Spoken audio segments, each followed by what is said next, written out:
Welcome to another edition of our little corner. We're on the Irish Settlement Road at the Green residence. No, we're at the we're at the Rabideau residence again. I don't know if we want to explain all that, but there was no problem in me finding Clyde Rabideau Sr.'s house again today. Things have changed since the last time we were here. Not in this kitchen or on this deck, but you see the size of that chair out there? And now you see the color? First of all, that chair wouldn't fit me, so I'd never get a present like that for Father's Day, but you got one. And the color is perfect because it exactly matches the house. And believe me, there's great fodder for kidders, but you've been kidded before, and I'm sure you would kid me if you got the chance. How are you, Clyde? Good. It's great to see you again. We have to come back here. Clyde is one of those fascinating, clever, creative people who keeps doing things, and so there always has to be another chapter. How many? Is this chapter 3 or chapter 4? Chapter 4, counting. Chapter 4. Counting Bob Venn. Bob Venn and Calvin came here, I don't know how many years ago, but 5, 6, 7 years ago maybe, to do the first chapter.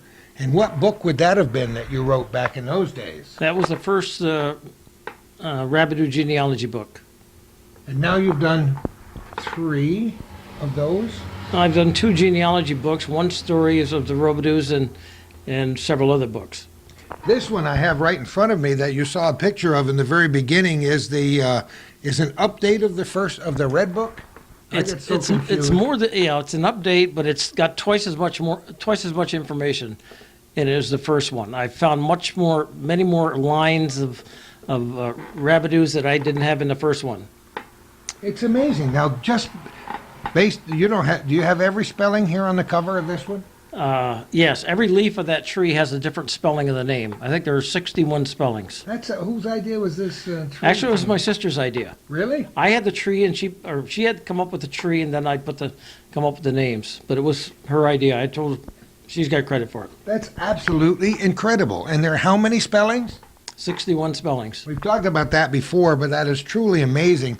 And it's not atypical of names of American French names from history, because many of them have several different spellings. I don't know how many have that many, but I've not come across any with that many, but 10 or 12 sometimes is not uncommon.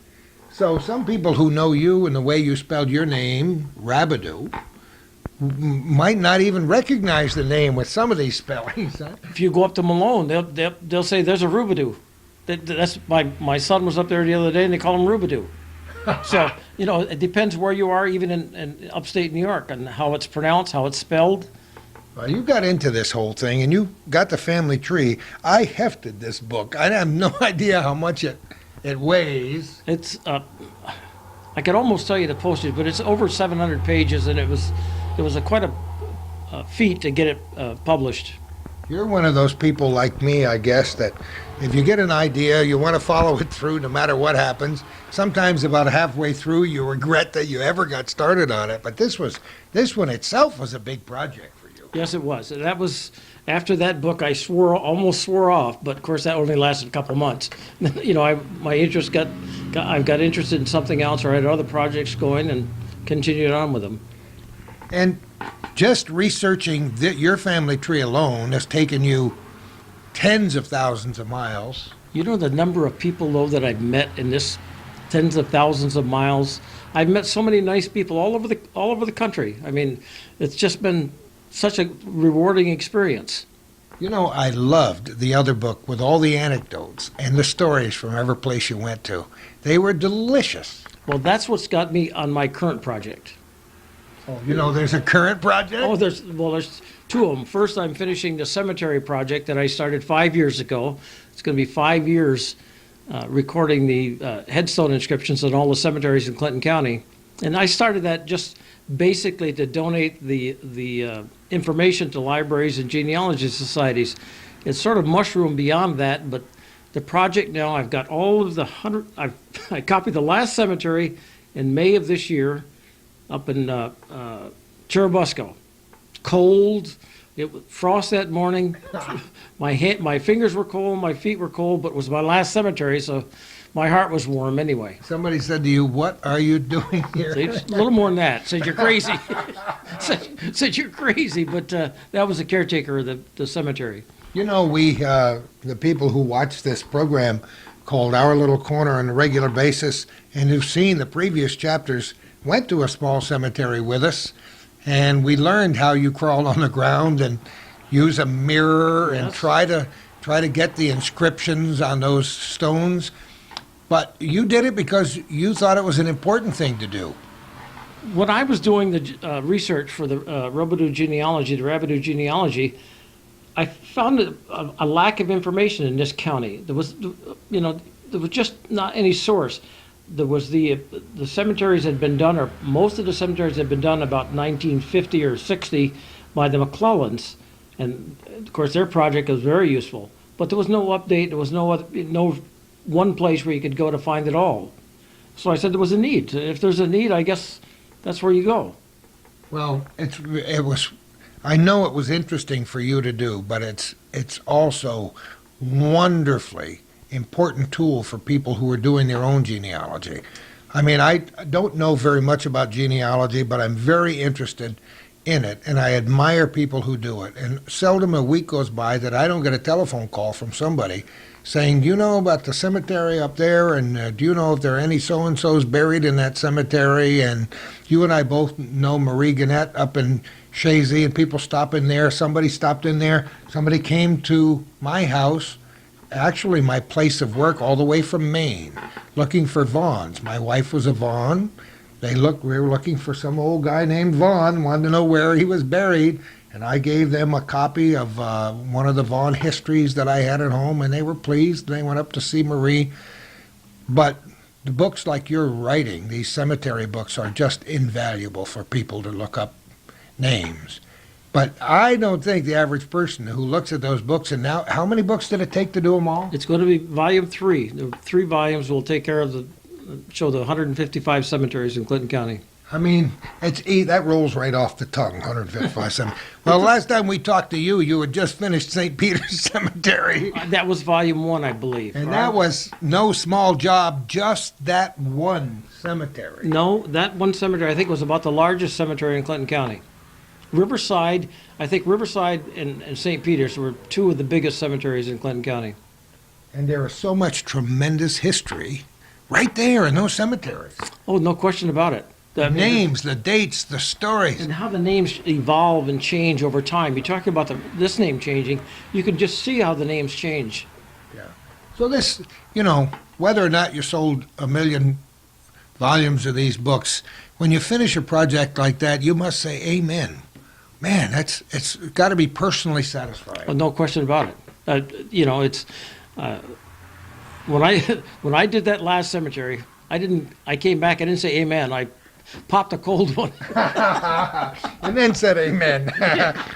You're a man after my own heart, Clyde. You got 4 or 5 times.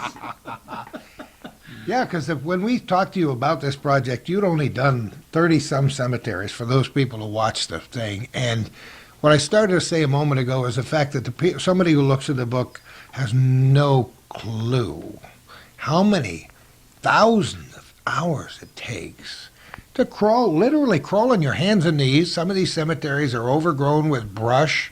Sometimes you have to go and find them through the woods and ask people where they're located, and then to try to look at every single gravestone, every marker. And make sure you don't miss a marker or a gravestone and so forth. I sectionalize off sectionalize. I map the cemetery in sections and then go by sections and make sure I don't miss stones. Occasionally I'll miss them and have to go back, but I'm glad I'm done. That took you 5 years. It'll be 5 years next spring when volume 3 is published. We're recording this program on June 18th, 2001. Just finished a horrendous heat wave, had a dickens of a storm that blew through here over the past weekend, and we're now on a near perfect summer day in the mid-70s in the North Country, and this is an okay day. It might not be a bad day for going through graveyards, but you probably won't be doing that again for a while. I think when I got up this morning, when I was missing doing something, maybe that was it. Maybe I was so used to going out to cemeteries Well, But, you have a number of cemeteries within a mile or two from here. You said the Irish Settlement Cemetery is just down the road from it's about a here. mile and little over a mile down the road. There's a cemetery, Stickles Cemetery up the road here, about a half mile. So there's quite a few old cemeteries just in this immediate vicinity. So for those people who saw the first two books, the third one will be out sometime in 2002, you think? About May or June of 2002, and it'll include the towns of Beekmantown, Shazy, Champlain, Moores, Altona, Ellenburg, and Clinton. It's going to be a thicker volume than the other ones. I would imagine libraries and historical associations would all want a copy of that collection, right?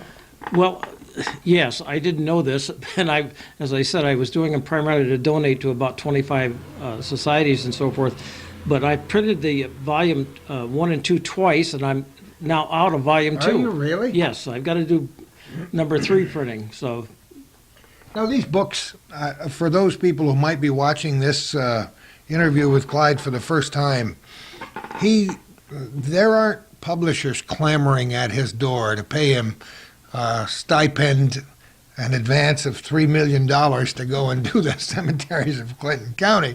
Because even though we think it's a priceless tool, there are only a certain number of people who are interested in what's written on the gravestones in Clinton County. So he self-publishes. Everything you've done, you've self-published. yes, I do my own copywriting. I have my own ISBN numbers and self-published. I think I've done 15 books now. That is incredible. That is absolutely incredible. And that brings us to the latest Odyssey. And is this going to be the cover That's of going it? to be the cover. Can you see this, Calvin? Let me hold it right up here. Tell me a little bit about it. Let me tell you about the cover. First of all, the sketch of the beaver was done by my cousin Carl Gerard. I went to him and I asked him to do a sketch with a beaver in it because the beaver is probably the most important thing in my next book. It's because of the beaver the West was settled. This lowly little animal, the beaver, is why the West was settled. Not because of the buffalo, because when the beaver ran out or the price of beaver went down, they went to the buffalo and almost annihilated the buffalo. But the beaver was the reason they went out west. And it was the French. About 80% of the people in the West at the time were French, Canadian French, that had come down when it was part of New France up to the Missouri River. So when I was doing the anecdotal stories for the Rabideaus, the Robideaus, I got interested in this. I was never aware of why the West was settled or how it was settled, and so much involvement of the people from this area. And most of the people who went out west came through Plattsburgh. And probably at the end of this interview, you'll find out this Plattsburgh connection with this book that I'm doing. And I'll keep that from you guys till the end. But Okay. I just got so interested in it, so I started to write stories based on all the people that were met by the Robideaus out there, and it turned out that it was everybody that was involved in the West, like Kit Carson, Jim Bridger, General Kearney, all of those people who were involved in settling the West. So that's what this book is about. And most of these guys were trappers, traders, and then when the trapping went out, a lot of them went to occupations that were not too honorable. A few horse thieves and so forth. So it was. Got a few in my genealogy. So anyway, the recent trip that I made was to get, first of all, to take photos, and also do research on to complete the research on the stories. So this is going to be a nice picture book? You're going to have... There will probably be 200 pictures in the book. I love it. At least 100 that I took, and another 100 that, old pictures, period pictures, and so forth. Now, did you lay some of this out ahead of time, or did you just I start haven't. out? No, I laid out 34 stops to make on my trip beforehand. I knew exactly what I was looking for when I went there, and with slight deviations, I went through that schedule that I had prepared. And do you... I forgot to ask you last time, but do you take a tape recorder with you, or No, how I do didn't you... take a tape recorder because most of this was not, except I did talk to a Ute Indian in Utah, which was a very interesting experience on my trip. I had an appointment to talk with him, and he lived next to the of course, the Ute tribe lives in that area. Matter of fact, he's on the outs with the tribe right now, but so he wouldn't take me to this spot of land. I wanted to go see where this fort was at the trading post was at the time. But it was a very interesting discussion we So you had. just take notes? You don't take Yes. you don't record these I people? take notes. Yes, I took notes. And you transcribe the I stories? probably took 180, 90 pictures also. And you got these little stories to go with the... Oh yeah, the pictures fit into the stories. Not, they aren't taking the pictures and fitting stories into them. These were pictures that I wanted to have to fit into stories that I had already written. Wow. Now, is the script already done? The script is about 95% done. Since my return from my trip, I've been editing it, I've been adding, I've been changing somewhat based on what I found out. For example, I was in Santa Fe, New Mexico at the Palace of the Governors. And this was a place, I mean, the people were so nice, you couldn't believe how nice they were to you. And I had always thought Antoine lived quite a ways from this Palace of the Governors. Well, it turned out Antoine Rabideau lived 2 houses down, and his house is still there that he lived in the 1840s, the 30s. Oh, really? Yes. Oh, isn't it? Yes, and I've got photos of his house and the Palace of the Governors, which is not necessarily a nice building, but it's a historical building. I'm not suggesting that all or even any of our viewers undertake precisely these kinds of activities. But it dawns on me as I talk to you that everybody's got to be a little bit jealous about somebody who has enough wanderlust in them to just do it. Because all of a sudden we're old and we haven't done it. And that will be my only regret when I'm 95 years old that I haven't gone out and done it. So you get an idea and you do it. And I have to say right in the beginning of this program that you are an inspiration for me and other people who wish they could. But you know what? Everybody's got an idea. Everybody's got a dream. And if you don't follow it, that's your problem. Right, you got to follow it. I mean, this trip here, as many people told me 7,600 miles. Really? And as it turned out, it was 10 days. So that means I average 760 miles a day in addition to doing the research and photography and so forth. So, I'd jump in the car and set the cruise control and find a radio station and think about the Grand Tetons as I'm going through them and the beautiful country, absolutely gorgeous country through the Rockies in northern New Mexico and Utah and Idaho, Oregon, Nebraska. Beautiful It's country. amazing. And your life is just like one of your books. It's in chapters. You have your life at certain places in the North Country. You got your work life and all your traveling you did while you were on your other jobs during your lifetime. And then you have all these things you've Then I had my done. enjoyment. The rest was all fodder until I got to retire and do what I wanted. Well, so you built the foundation, then you stood up there and said, "Here I am, world, and watch out, I'm coming to your town." Well, I think I eased into it a little more than that, though. I don't think it came to me all of a sudden. I just eased into it. But it was. I'm still easing into more projects new interest every day. That's the way creativity is. For those of you who do watch this program regularly, you know we've done a couple of chapters with Arto Monaco from the land of make-believe in Upper Jane, New York. Here's a man who's 88 years old, who has enough work to keep him going for the next 20 or 30 years. Who did we talk to in another program, and we said, when will this project be completed? And they said, maybe 130 years? What was that, Calvin? That was the card collectors. Oh, the car collectors up in the northern tier, we had all these, they keep buying these old cars and restoring them. And then one of these gentlemen is well up into his 80s, and we laughed and said, how long would it take you to get all this stuff done? And if they never bought another one, they figured it would take them 130 years. But who cares? That's right. Every day is a new adventure. It's the enjoyment of doing. It's not the. Once you're done, there's not much enjoyment sitting there watching it. It's doing it. This trip I did, there was more enjoyment in me going through and seeing all these places that all this history took place. All of these. Yeah. That was the enjoyment. That's the good part of it. And how many times have we talked about this with kids? I spent the day, and Calvin spent part of it with me, talking with 590 some kids at the Cumberland Head Elementary School.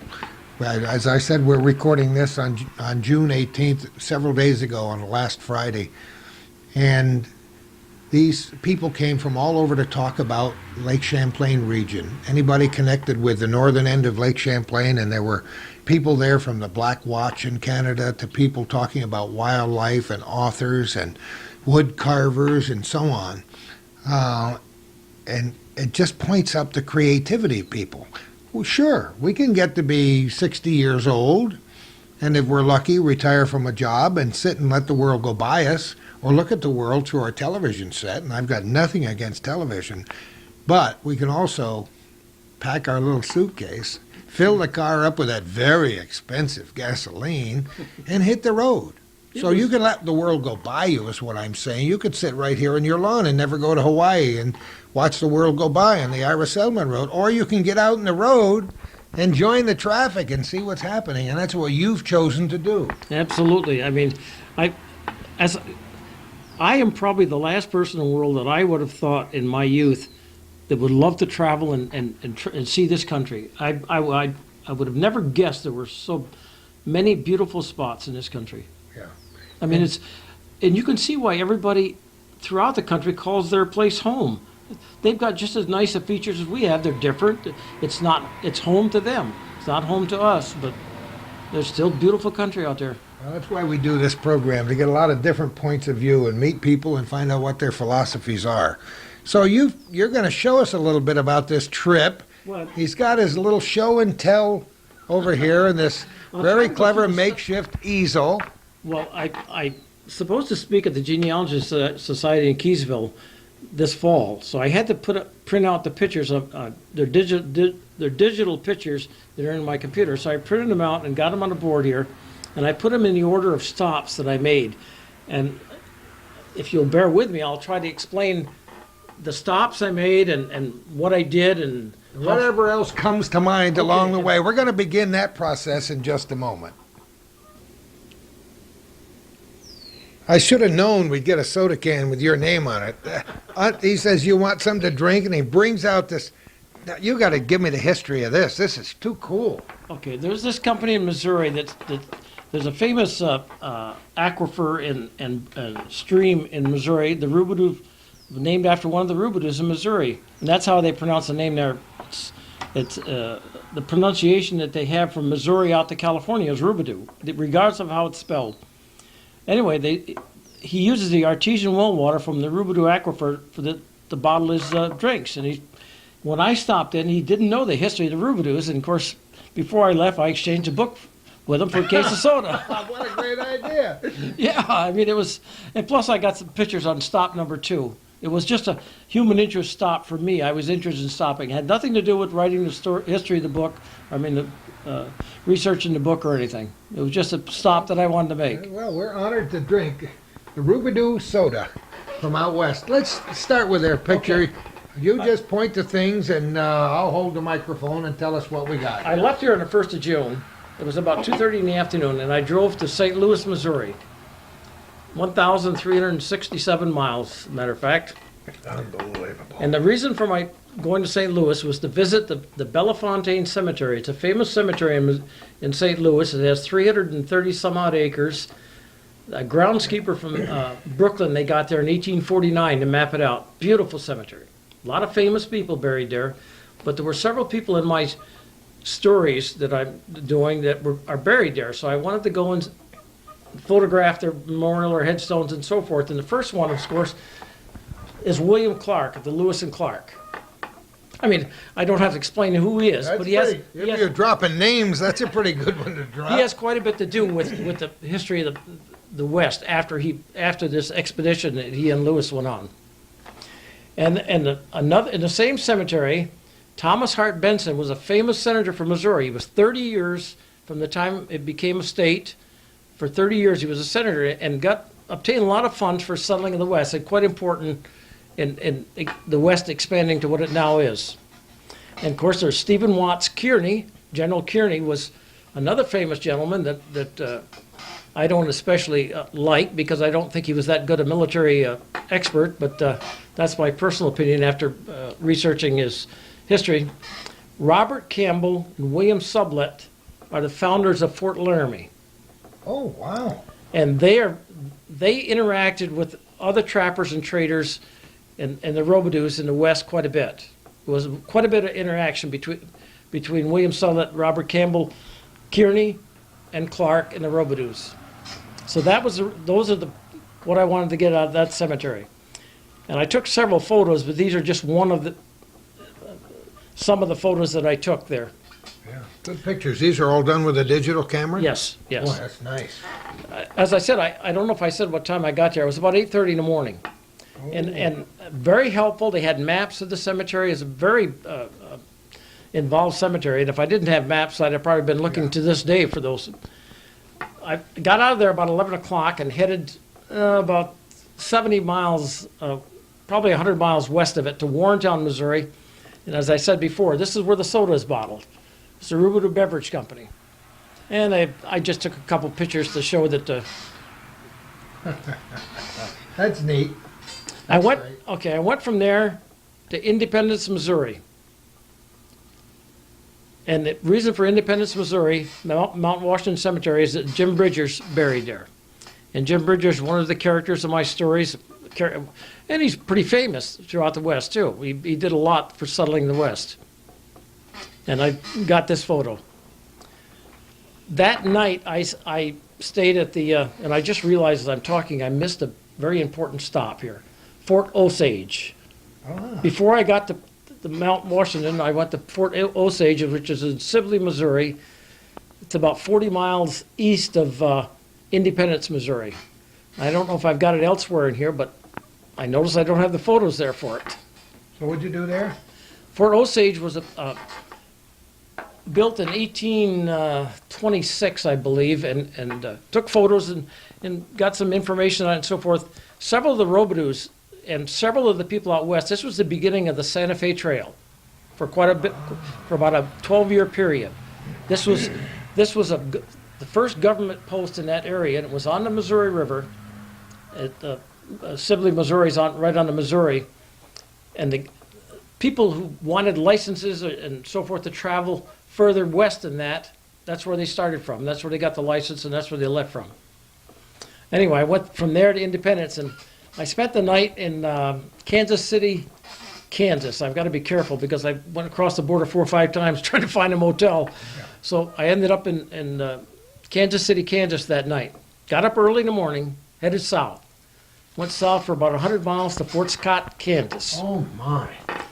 And Fort Scott, Kansas was the second beginning point of the Santa Fe Trail. It was and it's where General Kearney began his trek to Santa Fe, New Mexico, into California when they had the Mexican-American War. He began at Fort Scott. And I took several photos of Fort Scott. It was a little bit early. People were at camp there overnight, period-type people. People that go there for the weekend and dressed in uniforms. Reenactors, sure. Right. They were still in their tents, and I woke a couple of them up. I was so early. So I was there much before they'd gotten up.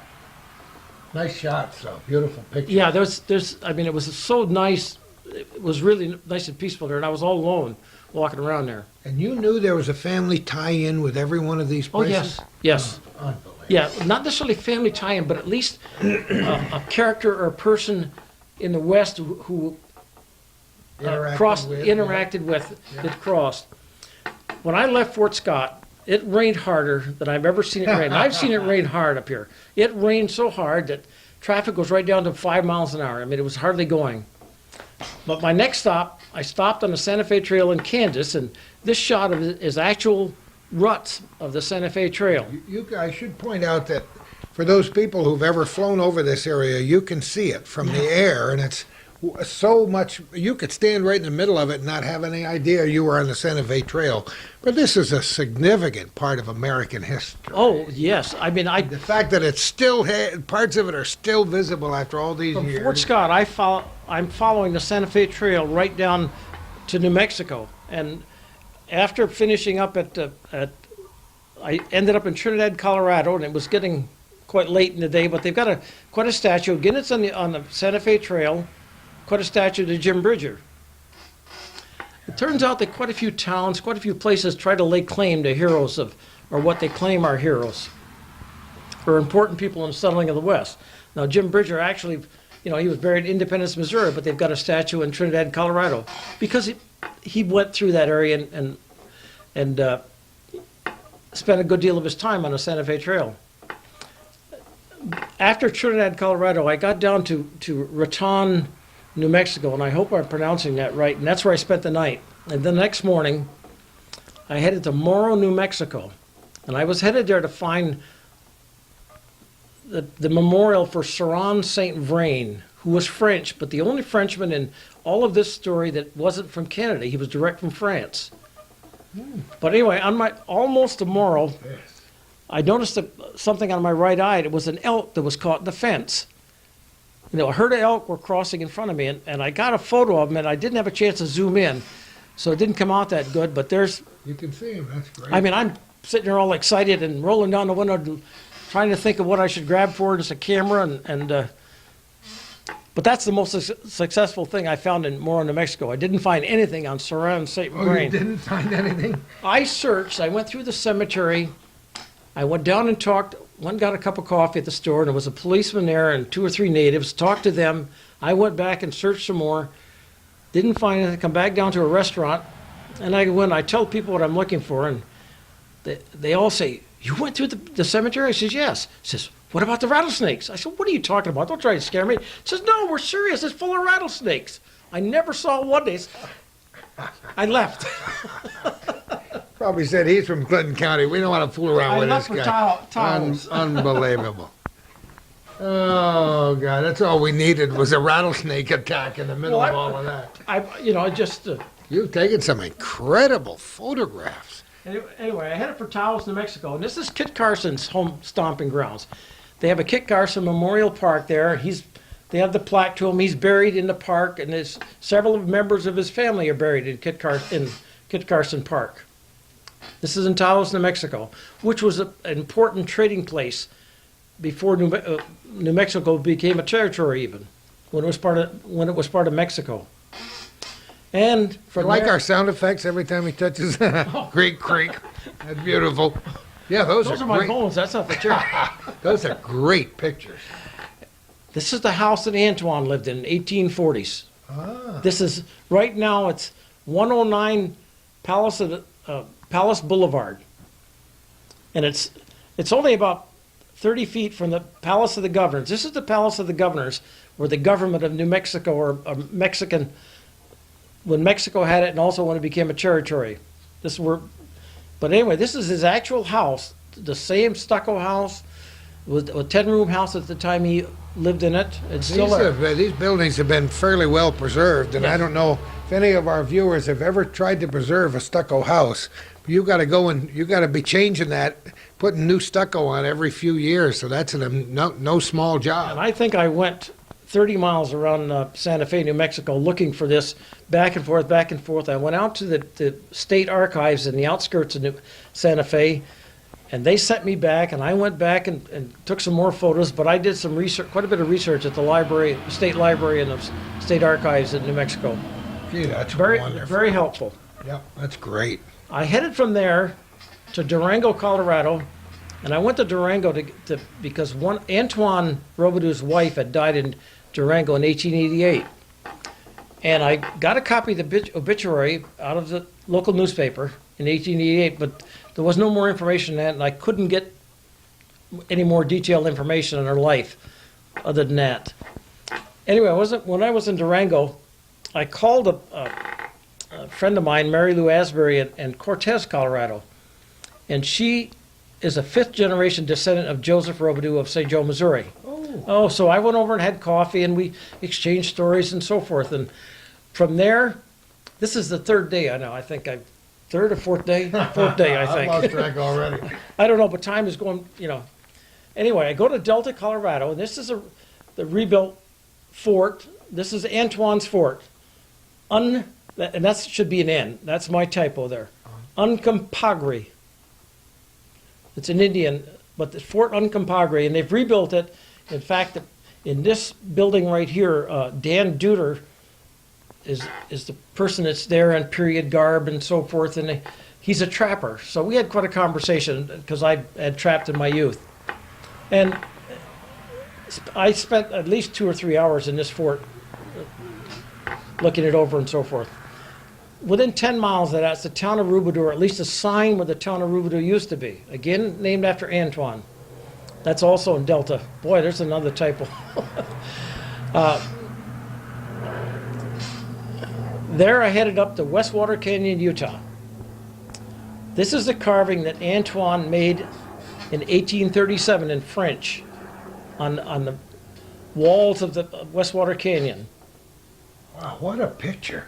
Absolutely beautiful. I know it. I had first found this in 1988. I had heard about this, and when I did the Blue Book, I had mentioned talking to the people that lived in the area, and they all thought I was crazy.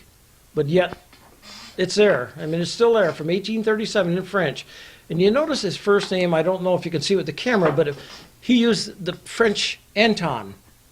Even though he was Antoine, his name was Anton to him. That's how the French say it. Gee, that's fine. Now, is this open to the public? No, that's on private land. The road, I think, is not. It's about 37 miles off of the main route. Back in the dirt road. a little side trip here. I collected more dust in my car. Oh my goodness. It's about 37 miles round trip in and out of this canyon. But people who are right around there know about it. Well, let me tell you, in 1988, I made a mistake of telling the local bookstore owner the location of it. Well, it turns out that a year ago, the school found out about it and took a busload of kids there. And the property owner got quite upset because they never asked for permission and they were all over the place. So probably I'm sorry that I put the location of it so clearly back then. Oh, isn't that something? Because I would hate for that to be destroyed. This here, there's some carvings that are been put on since, but these two carvings were by Indians, probably preceded this carving on this stone here. Now, I want to know, just as an aside, and I know we have a lot of stuff to look to, how would you find out about this yourself in the first place? I read a book, 1912, written in 1912, that talked about it. And I got 4 or 5 locations, and I pinpointed the best location, used different maps. I got topography maps in Delta, Colorado, and eventually pinpointed it and was successful in finding it. I ask you that question because I'm sure many people viewing our program, Our Little Corner, with Clyde Rabideau Sr. would say, yeah, but how the heck would you ever find that? But that's what research is all about. Research. I didn't go on this trip. I had researched everything I wanted to That's not find. published in your average travel guide No. for that area, I No, bet. but you're right. It's a beautiful canyon. The weather was perfect that week. After the rain that I experienced after I left Fort Scott, the weather was perfect. I mean, I could look out eye level and see snow. That's what kind of area it was. It was ski resorts and so forth. It was a beautiful area. I love it. All right, after that, Okay. God, I love that picture. I went from there to Fort Duchesne, Utah. I had this appointment to talk to this Ute Indian, and his name is Calvin Hackford. He lives right next to where the old fort used to be. And he had this sign. He had the sign in his house. He said his son found it where the fort was back, and I'll read it afterward here. It says, by Jim Reed, Dennis Julian, Tapichi Reed, Auguste Charbonneau, French traders from Kentucky. Well, we know the French traders weren't from Kentucky. sold to the Rabideau Party in 1838, I believe it was. First white men to establish a trading post with the Ute. Yeah, with the Ute. With the Ute in Utah. Yeah. Suppose that's where Utah got its name. I don't know. It just occurred to me. I'm sure there must be some connection, huh? Yeah, could be. Anyway, very close to that, Antoine had 2 forts in the Fort Duchesne area. Yeah. And this plaque was on Route 40, where his other fort was, because he moved his fort. As a matter of fact, this fort here, he closed it after 2 years, and Kit Carson came by and spent the wintered in it. And from then on, it was called Fort Carson. See that? I mean, just because he stayed there, because he had good PR. Yeah. Oh, that's true, too. Yes, it is. I'm not Absolutely exaggerating. true. No. He had the novels being written, the dime novels being written back east at him at the time, about him at the time. And of course, they had embellished everything he did. Oh, cool. But he stayed there one winter, and it became known as Fort Carson for a long period of time. As I said, on Route 40 next to Fort Duchesne, not to be confused with Duchesne, which is about 60 miles further away, as I found out during this trip, because I went to Duchesne first and then had to go to Fort Duchesne. They have this plaque here, and I know it's not legible, but again, it commemorates the second fort that he built in the area. 1844, the Ute Indians, they had an uprising, and they burned this fort down and killed all the occupants. Antoine was away at the time. But it turns out it was in retaliation for the Mexicans having killed, I think, 4 of their chiefs in Santa Fe about 2 or 3 months prior to this. From there, I went to West Ogden, Utah. And this is Fort Buenaventura, and that's how they pronounce it locally. This was built by Miles Goodyear, another trapper, and I was able to get this shot by climbing up a hill next to the fort, because it looks smaller in this picture than what it is. It's actually quite a bit larger fort. You can see there's several buildings inside it. Only stayed there for short times. The Mormons bought him out, and he used this for horse trading. He was a horse trader. And then up to Hyman, Utah. From the period 1825 to 1840, the trappers would have an annual rendezvous.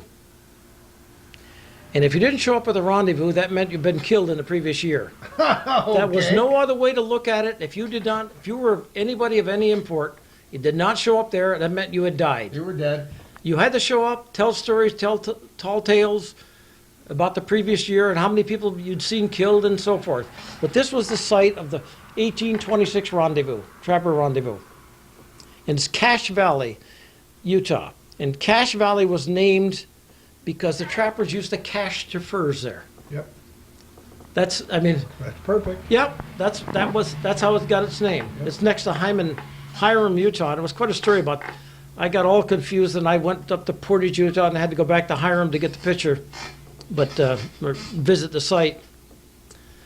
And then the Malad River. Let me tell you about the Malad River. What it makes you think of is exactly what it is. Back in the 1830s, Antoine, with a party of about 12 trappers, including Jean-Baptiste Charbonneau, the son of Sacagawea, were crossing the desert, or whatever you want to call it, next to the Malad River. This picture was taken in Portage, Utah, just before the Idaho border. Idaho border. But they eventually reached this river after killing several other animals to survive and so forth. And they trapped some beaver. And they ate the beaver. Well, they all got sick. They didn't keep the beaver down long. The reason for the name of the stream, the Malad River, was because the beaver were bank beaver, and they fed on roots. And some people have speculated it was a wild parsnip root that they fed on. Well, everyone in the party got sick. And most of them knew this before, but they were just so hungry they did it anyway. But they were all sick the next day. But the Malad River was quite an important trapping area for beaver, except the beaver were not edible. Oh, great shots. Will most of these pictures be in the book? Most of them will be. So you're Yes. getting a good sneak preview here, folks. Most of them will be. Number 4, you just skip 3. There we go. You're so cotton big and clever. Now we gotta. Yeah, look at Now you top the easel down. We gotta stand our easel back up here and see. Oh.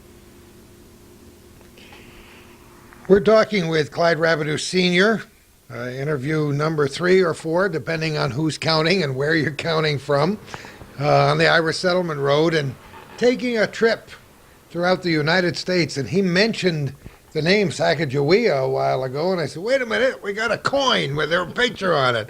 So she fits in here, doesn't she?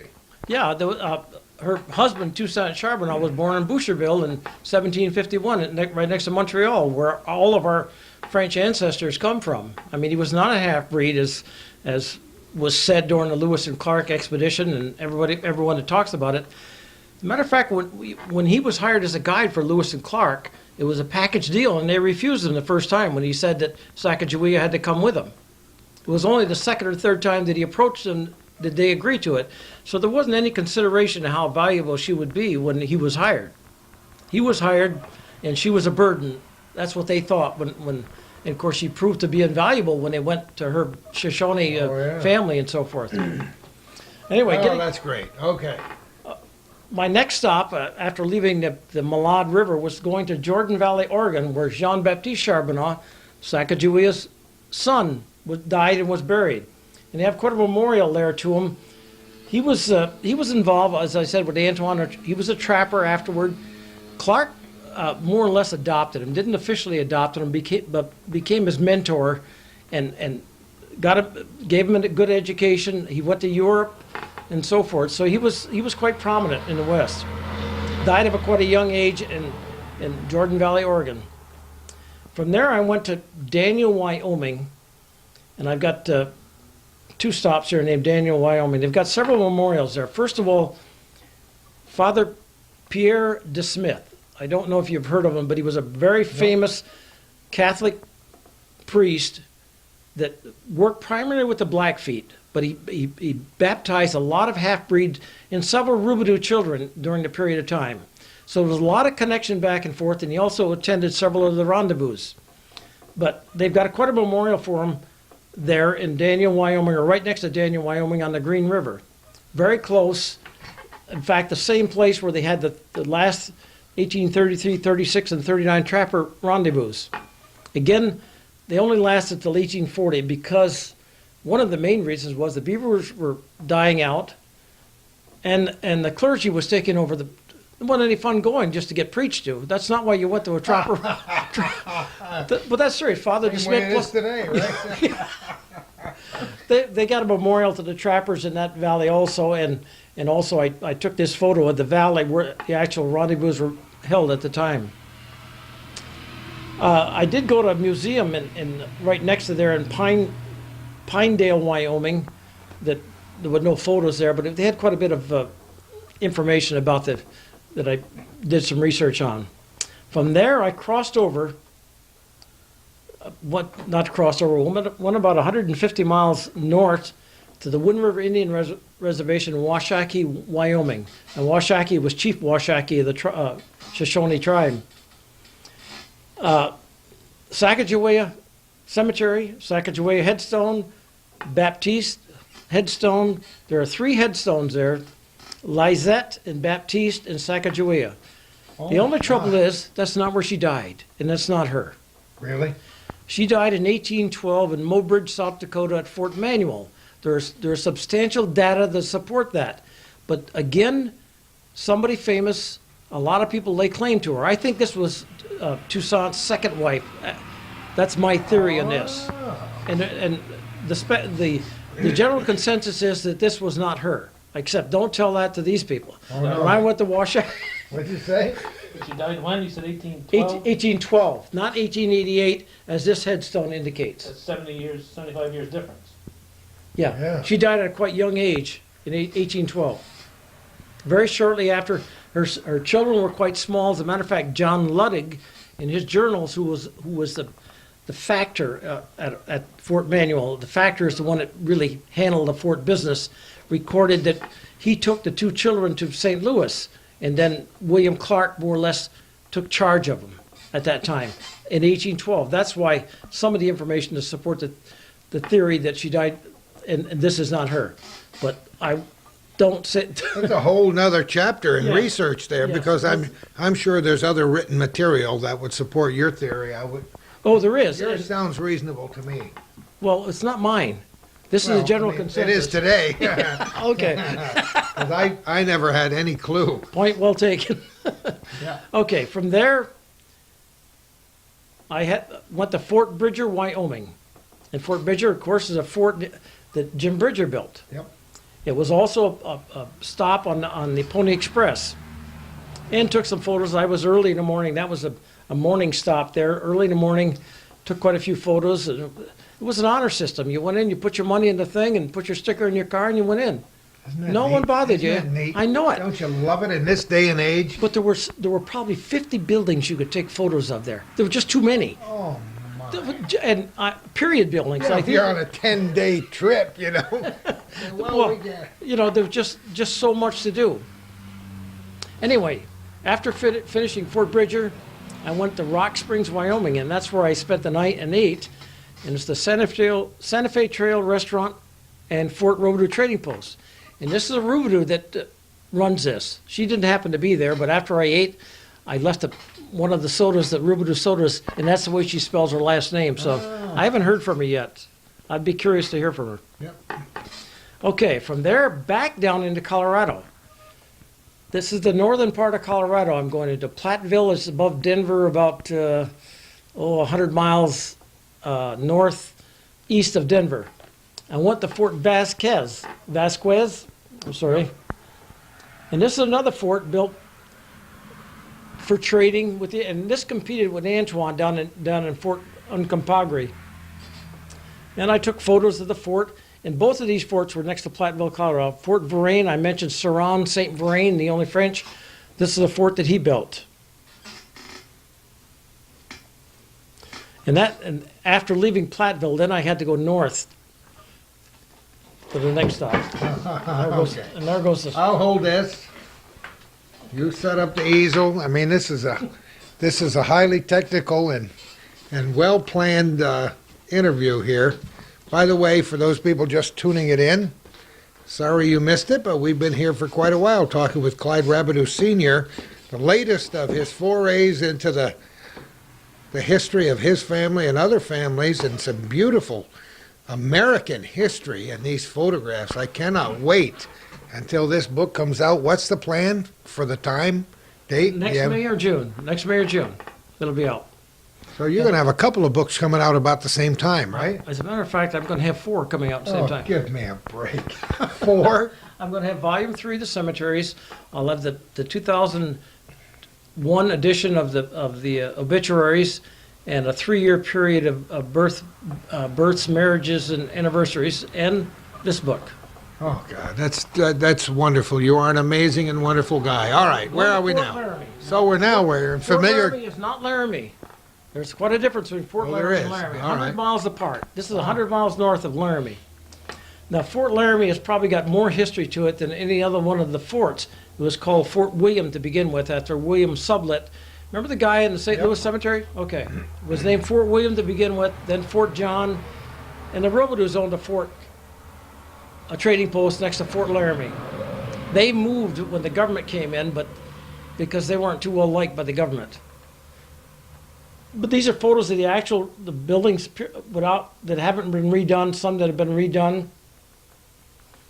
But the whole fort still stands. I mean, everything, the old buildings with just the stucco remaining, but it's all still there. Yeah, great. And right next to it is Fort Platt, and he's built 2 or 3 trading posts. Not too much connection, but his was right next to there also, about the same place as the Robidoux Fort was next to Fort Laramie. And from there, I went to Scottsbluff, Nebraska. Now, Scottsbluff is where the Robidoux moved their fort when they left Fort Laramie. This is right on the Oregon Trail. Incidentally, this is on the Oregon Trail. Fort Laramie begins the point of the Oregon Trail. This is Robidoux Pass, right next to Scottsbluff. Beautiful country. I was there at 6 o'clock in the morning. There were deer, there were rabbits, wild turkey. I know you see those here, but they were all in one place around the place. It's about 8 miles back on a dirt road again. And this was the Robidoux Pass, and the site of the first fort that they built in Scottsbluff. And this is the second fort. This is the actual photo of the rebuilt fort. And the reason I wanted to take the photo this way with that rock in the back, because there was a painting done in 1849, I believe, of the post, and it looked exactly like this. And Really? Yes. As a matter of fact, they reproduced the fort based on that Painting? painting. It wasn't a painting, it was a sketch a sketch done of the fort back in 1849. Oh, that's neat. And during the day now, there was no people around these places? This is 6:15 in the morning. Oh, I see. This is 6:15. This Beat the crowd. Yes, this is real early in the morning. And there was nobody around. And of course, Chimney Rock, I think everybody has heard of Chimney Rock. sure. On the Oregon Trail, it's about 100 miles east of Scotts Bluff, or a little bit less. And that's, I had to stop and take that. I couldn't go by Chimney Rock without taking a photo of Chimney Rock. That's great. From there to Kearney, Nebraska. It's pronounced Kearney by the natives, Is not it Kearney. really? Kearney. Carney. Not only that, they spell the town with an E in it, but the fort in his name does not have an E in it. It's like every other name, it Yep. changes. And there's, quite a bit of, the fort's been rebuilt, and all of the stuff of Fort Kearney is still there. Geez, I'm surprised I remember to call it Fort Kearney. That's neat. And next to the last stop is Fort Atkinson, but let's keep that one to last. Okay. Let's discuss St. Joseph, Missouri, where I spent 2 days, or a day and a half. I know out of 10 days, but a day and a half, and they've got a lot of things about Joseph. And I visited the people at the Robideau Road Museum in St. Joe. This is a plaque they've got, Robideau Landing. He had a ferry that left from here. He built his first trading post there. And this is the cemetery memorial they've got for him and his family. It's a little difficult to read the inscriptions on it. Yep. Okay, time to talk about Fort Atkinson. We don't have to look at the chart for a while. During the War of 1812, James Monroe was Secretary of War. Mhm. Right after the Battle of Plattsburgh, a year afterward, he was elected president. One of his first things he does as president is come to Plattsburgh, New York to visit. And he had a very nice visit, met Colonel Henry Atkinson, the person you see there, when he was here. Atkinson was in charge of the 6th Regiment at Plattsburgh Barracks or Cantonment Plattsburgh, well, whatever you want to call it. But that he was there in charge of the 6th Regiment. And the reason it was called the 6th Regiment, this is, I found this out on my trip, is because he was the 6th ranking colonel in the Army at the time. So therefore, he was in charge of the 6th Regiment. Anyway, he was pretty impressed with Colonel Atkinson when he was here, Monroe was. So 2 years later, in 1819, when he wants to send a military presence out west to build forts to counteract the Canadian or British influence over the Indians and so forth, Colonel Atkinson comes right to mind. So when Colonel Atkinson was about to leave Plattsburgh, they gave him a huge, both occurrences, when James Monroe was here and on the departure of Colonel Atkinson, they ate at the Israel Green Hotel, which was really at the corner of south of U.S. Avenue where it comes into Bridge Street. It was in that vicinity. But anyway, they gave him, at the toast, he also toasted back the citizens of Plattsburgh. And one of the things he said really sticks in my mind. He says that he mentioned September 11th, 1814, and that was the day that the lion crouched and the eagle soared. I love it. I love it. That was his description of the Battle of Plattsburgh. He was well liked here, and he loved the area here. And he'd been here as a inspector general during the battle around Fort Covington and all over the area during the War of 1812. But anyway, when he headed out west, it was a 2,700-mile trek to get to where he was going. He went up Lake Champlain, down the Hudson, went by boat, I think, to Philadelphia, overland to Pittsburgh, and then down the Ohio, down the Mississippi, and then up the Missouri. When he got to St. Louis, Missouri, he got Antoine Robideau as a guide.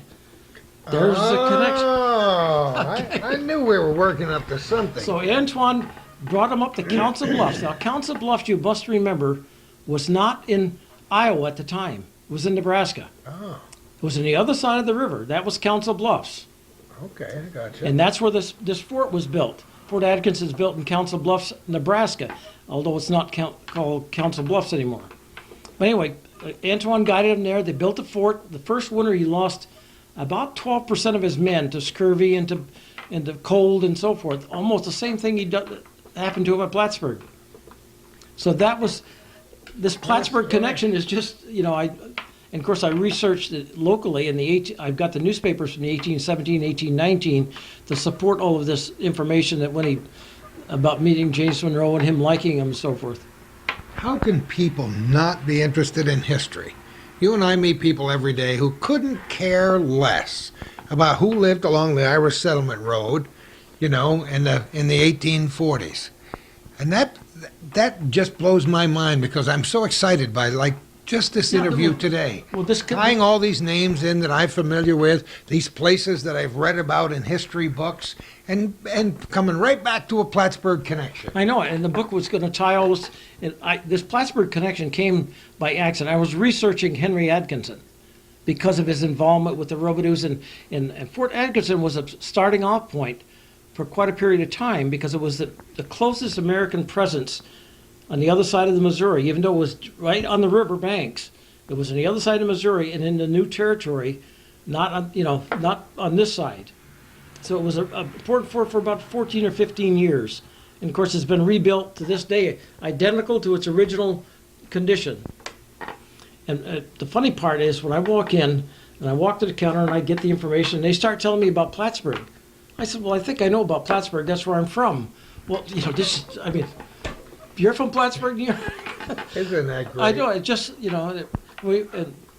he has 5 forts named after him. Fort Henry Atkinson. He has one in Louisiana, one in Kansas, one was at Camp Louisiana, but he's got 5 different forts named after him. So he was a quite important figure after he left here in 1819. I guess some of our viewers may not realize that people do know about Plattsburgh who don't live here. For example, we had a very pleasurable weekend, long weekend in New Orleans back in January. A couple of our kids took us there. And when the guides talk about the Battle of New Orleans, as the Johnny Horton song is, Calvin could probably sing every verse of it, they take you through and they say, and there was another battle fought way up in New York State, the Battle of Plattsburgh on September 11th. Of course, when you're from Plattsburgh, you say, yeah, we know all about that. But yeah, people do know about it. And if those people who are promoting local history have their way, a lot more people will know about Plattsburgh and its role in history. I think that's the biggest observation that came to me after this trip was how people not exploit, but use their history. Well, of course. For tourism and so forth. How often have we preached this? This area does not use it. Now it's going to. It finally dawned on people here, we got to do this. We don't have Canadian dollar anymore. We got to do this. Look, for example, just in this one example, we're the beginning. We were, before all of this Western expansion and discovery and settlement took place, there was Plattsburgh. This is where the people got their claim to fame.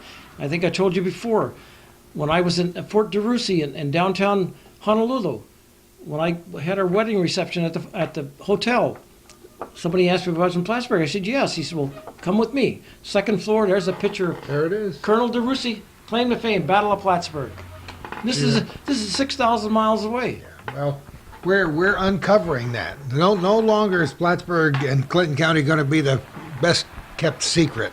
We're telling everybody about it. That's one of the reasons we're doing this program today. That's the reason we talk about our military history and the history of all parts of this area. That's why I write those little columns on how did Fox Hill get its name? Who were the first settlers in the Irish settlement? Where did Wiggletown get its name? How about Keysville? Where did that start? And overall, I learn, you learn, and hopefully our school kids learn and teach their kids, and then we'll be where we want to be, because so long this history for too long has rested behind the scenes, and now it's time to bring it out. So you're a part of all that, Clyde. I know, but I think I've found the same thing in all these places that I visit. The people there don't know the history. I was staying in Scotts Bluff, and where are you going? Oh, I'm going out the Rabideau Pass, and what's that? Where's that? This is 15 miles away. This is part of the tourism, and they just didn't know the importance of it. And, they know the Oregon Trail is important and that part of it, but they just didn't know everything that come up to that point. Well, that's, as long as we're on the subject, we might as well talk about it. How many people here have never been through the Cantalord House, or not since they were small children on a tour? How many people don't know the specific historical places and how many soldiers are buried in Riverside Cemetery, and the fact that many people are buried in unknown graves out on Crab Island, and how many people just take time to know that. Now I think they're going to learn by osmosis because a lot of us are talking about history, and I think it helps. Maybe as we get older, we have more interest in our past. I don't know what it is, but there's so much more awareness now of our history. Like you say, I agree with you. There's much more awareness of our history than there used to be. I personally was not, 20 years ago, I knew we had history, but I just didn't know how it impacted, how it fit in, how it interacted with everything else. It pleases us because Calvin and I have been to so many historical functions in the little towns and communities. Because let's face it, many of them are getting up to their 150 and 200th birthdays, and they're bringing some of this historical stuff out of the woodwork. And we've said a few times, well, people didn't pay much attention to the Battle of Plattsburgh. Well, yeah, they did. They've had a lot of Battle of Plattsburgh celebrations in the past, all the way back into history. You can tell that President James Monroe thought it important enough to come and thank the people of the area for their contributions to the War of 1812, the Battle of Plattsburgh. That was his purpose for making the trip here. And then, Colonel Atkinson having that to say about that day, it certainly was known back then how important a battle that was. Yeah. So now, you planned this trip how far in advance? I started during the wintertime. And I knew, I thought it was going to take me much longer. It took me 10 days. I was back almost to the hour on the 10th day. See, that just blows my mind. How anybody could plan and take a trip like this in 10 days. I'd spend 10 days at any one of those places. I have a heavy foot. I know that. A couple of times, I think twice I was stopped or someone talked to me about going fast. I didn't get a ticket. I was. Yeah. But out west, you go through Montana and Wyoming and so forth, the speed limit is 75, and there isn't many cars going below 90. Yeah. But I'm thinking, when I drive between spots, I'm thinking what I'm looking for. And, of course, I'm really interested. I just can't wait. I'm like a fisherman going downstream. I can't wait to get to that next pool to see what kind of brook trout is in there. That's the way your life has been. I know Never that, mind the next pool, unless that's a metaphor. I can't take twice as long and probably enjoy myself more. I just got to get to the next place as soon as possible. That's part of the. Yeah. So you still got a lot of work to do on this. I have about a lot of editing and additions and changes and so forth. I've got most of the stories written. I've got to insert the pictures and get it on a proper format. And today I was checking earlier with the printers, hardback paperback binders, which are far and few between. But by next May or June, it'll be published. It makes me wish, when I see especially a book like this, it makes me wish that you could find a way, before you publish it, to reach a much, much wider audience with it. This is the only one that I might try it. I don't know. That's what I mean. That would please me a great deal. I've got time to do it on this, and I was talking to a person earlier today where a publisher agreed to do the book and then pay her royalties on each book that was sold. So there's a possibility I might try it. Well, but then I miss part of the involvement, getting my cousin to do the sketch for the cover, and the there's nothing wrong with that. I know, but I like to be involved in the whole process, I guess. I just don't want to part with it. There's a thing called the check that comes in on the other end. That's a nice thing to get involved with, writing that name Rabideau on that cotton picking check. Well, it's a nicer thing to put the endorsement on the back of the check. Yeah, I guess so. But it's true. I mean, you're modest about the things you do, but you've done a lot. You've written a lot of books. You've done a lot of things that are a lot of technical things and preserving information that needs to be preserved. But now you're getting into some pretty delicious stuff here. Well, let me tell you, I don't know if I stated the real reason I did this. Throughout that period, you can find references all over the place derogatory towards French. There aren't any good comments about the French throughout this period of history. If you were French, they considered whites up here French and Indians. And there's several comments, and thinking in the time, if you were French, you didn't get credit for what part you played in settling in the West. And this is my attempt, I guess, to balance the scales. I'm being truthful. I'm not going to load it with wrong information. I'm putting down facts as far as I know them, as far as I can find them out. But I'm going to accentuate that the French are part of this settling of the West. I hope by doing these programs that we do inspire young people and older people our age to learn a little bit more about not only the history of this area, but American history and Canadian history and French history and the history of the world. Gives you a better idea how things are connected by just reading a few books, studying a little bit of your own family history, because all of our families are hooked in. Calvin's family came from Canada. Are we talking late 1800s, Calvin? Mid to late 1800s. My family, the Littles, they were, talk about your horse thieves and outlaws. They were big to start with, right? They were big and they got little. But they were a bunch of outlaws that lived up, and if there are any Littles watching this, I'm sorry, but the history says that they were less than scrupulous people. But anyway, they left Scotland, went to Ireland, went to England, and probably our branch of Littles went to Canada and came across over in the western part of the state and settled in Rochester. That's where my dad is from. On my mother's side, French Huguenots, religious persecution. Left France and settled in a little place called Sleepy Hollow, the home of Washington Irving. And my relatives, as many of our viewers know, are buried side by side with Washington Irving next to the old Dutch church in a little cemetery down near Tarrytown, New York. It's fun to know those things. And yes, it's wonderful to know that you're related to generals and kings, but it's also fun to know that you're related to scoundrels. Right. Not that there were any scoundrels among the Rabideaus. Oh, well, the subtitle of this is the Trappers, Traders, Mountain Men, and Scoundrels. Oh, And okay. and you used the word. And you could probably apply scoundrel to all of the three other categories, because using our morals and applying them back to the mid 1800s, early 1800s, and late 1700s, when the people went out west, it was not, they didn't have the same. No, of course not. Of course they did. What were you going to say? I was just scratching my elbow. Oh, is that what you're... But listen, it is such a pleasure. Every year I learn more about people who started and from humble beginnings here in Clinton County who went somewhere else to get us on the map. And we've been talking a lot recently by a photographer by the name of William Henry Jackson, who was born, I've said it on this program before and written about him, he was born the son of a blacksmith in Keysville, New York in the early 1840s. He was the most incredible photographer.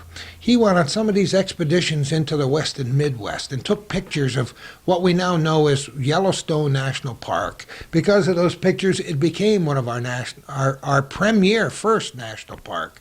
And the man then painted wonderful pictures later in his life, ended up dying and is buried probably in New York City or that area somewhere. But he lived to be like 99 years old. And so here's a North Country guy that did a lot of the same stuff you're doing way back when with these expeditions and took pictures to prove it. And we have those photographs. I went through very close to the Yellowstone National Park, on Did the Teton Mountains that crossed over. Beautiful country. But in Utah, where the Golden Spike was driven to connect the railroads with the first transcontinental railroad, he was the guy that took the picture. And we had people from Plattsburgh, relatives, the old Stelzers, who were there on the scene at the same time when that picture was taken. So Plattsburgh ties in to a lot of this. It's tied in all. It's just going to tie on all those ties. Like Atkinson, I just wonder if some of the Atkinsons here were related to him. I've been asked that several times by my children since I've come back and mentioned the connection. Well, does he have any relatives here? Well, it's possible. I don't know. You go back enough generations and you can normally tie it into 2 or 3 members of a family that came over here at a certain point in time and then branched out into the world. I know these Requas, these Huguenots, 3 brothers. That's why the family symbol is a triangle with the 3 brothers' names, and you got to be related to one of those brothers. That's a crest, a family crest, or It's just a symbol oh, that the family devised back in the 1970s when they decided to make a big deal out of checking into the history. And fortunately, people a lot brighter than I have done the complete genealogy right back to square one, and they have found the original homestead from the original brothers who came to this country down in that part of the country, and they've done some archaeology, and so there's a lot of great history on that side of my family. But it is fun to know that, and you would hope that our kids and their kids will learn that, because it's nice to know where you came from, isn't it? Oh, there's no question about it. And sometimes I attribute it to my getting older that I'm more interested in this, but I think the period that we live in, the time we live in, we're looking for, how we fit into the rest of the world, rest of the country. It's easy for us to get caught up in the craziness of our time. There's so many pressures on young people. But I think it's very important for you and I, especially on a beautiful summer day on June 18th, 2001, to slow down and look back and look around and pay attention to where we've been, check into our history and our beautiful part of the country.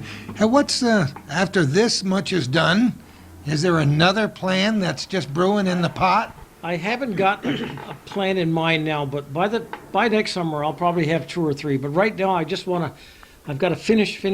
I've got 2 or 3 to finish, and that's my plan now. But by next summer, my wife knows me better than I do. She says you'll have 2 or 3 going next summer. Now let's, as we often do on this program, let's say that we have inspired some people about some of these books, some of your earlier books are now. Could they somehow get in touch with you to get whatever might be available? Yeah, they can get me through the internet, crabideau1 at AOL.com, or write to me at 722 Irish Settlement Road, Plattsburgh, New York. Either one, or I'm in the phone book. My telephone number's there. So, be glad to. I get calls or emails almost every day about 1 or 2 of the books that I'm doing. So. And Clyde, I should mention again that Clyde splits his time between this part of the country and another much warmer place where we're all suffering in the wintertime. Yes, Hawaii, and my wife will be here 2 weeks from now. She's coming for 10 days, so she loves New York, but I don't think she'd love it in the wintertime. Well, wait a minute. I don't think we mentioned it on this program, but your wife, you have a line of clothing? We manufacture women's clothing. She has a manufacturing of women's garments, sort of the high-end professional women's line. Been in business for 25 years. Quite a successful business. We buy the fabric and we sew it, we design it, everything else right there in Hawaii. Isn't that neat? At the last count, I think when I left a few months ago, we sell to 37 states, 4 countries, and there was a few other territories involved. Oh yeah, you might as well throw in a few other territories. Well, I know because I get the facts on the receivables that aren't paid. So we go high as Washington State, Vancouver, British Columbia. I know we sell, and they're Minnesota. So what's the name of the line? There's several lines. This is one of the lines. Oh, show Calvin that. I don't know if you got a picture of it. This is one of the lines, but there's Amy D. Petite. There's you put me in a spot remembering all. Well, I just want people to see the play on words here with the Ruby Doo, 3 years ago, my wife saw the name and she got it copyrighted. She thought it would make a beautiful thing, and that's what we use that, particularly in California, because there are a lot of. This is how it's pronounced in California, and there are a lot of Ruby Doos in California. So this is. Boy, you got to get up early to beat these people, I'll tell you. You got it on both ends of the world and all around the North Country. We're going to wrap up our interview with Clyde Rabideau Sr. in just a moment. You didn't possibly think that we're going to wrap up this program with Clyde Rabideau Sr. without showing you that beautiful house from the outside? Of course. And the great sign, "Do Drop In." It just fits with the whole thing. Listen, this is a beautiful summer day. I hope you're watching this about the 3rd day of January when it's 22 below, because this is what summer is all about. This is what we in the North Country dream about all winter long. This is a beautiful place out on the Iowa Settlement Road. It's a nice place to call home, although Clyde's on the road so much, I don't know if he even knows where home is. I know where home is. I want to thank you for allowing us to come into your life and sharing your projects with us, Clyde. Thank you very much. We Enjoyed will be saying a prayer for your good health well into the future, and we can't wait to come here next year to see what that next dream is going to be. I thought you were going to say color. Or the next color is going to be. Either way, we'll come back and get a picture of it, because we don't hold many secrets here on this program. I hope you've enjoyed what we have. Again, let me say, if you have any topic ideas, any people you'd like us to interview, any projects you'd like us to talk about, please call Calvin at Hometown Cable up there on the Ridge Road in Champlain and tell him, or contact me. I'm available anywhere. It's impossible for me to hide with this body, that's for sure. And if you know anybody that would like to underwrite our program, we'd love to hear from you too, because we'd like to keep doing what we do. It's fun for us, and we think it's very, very important in terms of the overall scheme of things that we talk about so often on this show. And who knows where we're going to be next time for our little corner.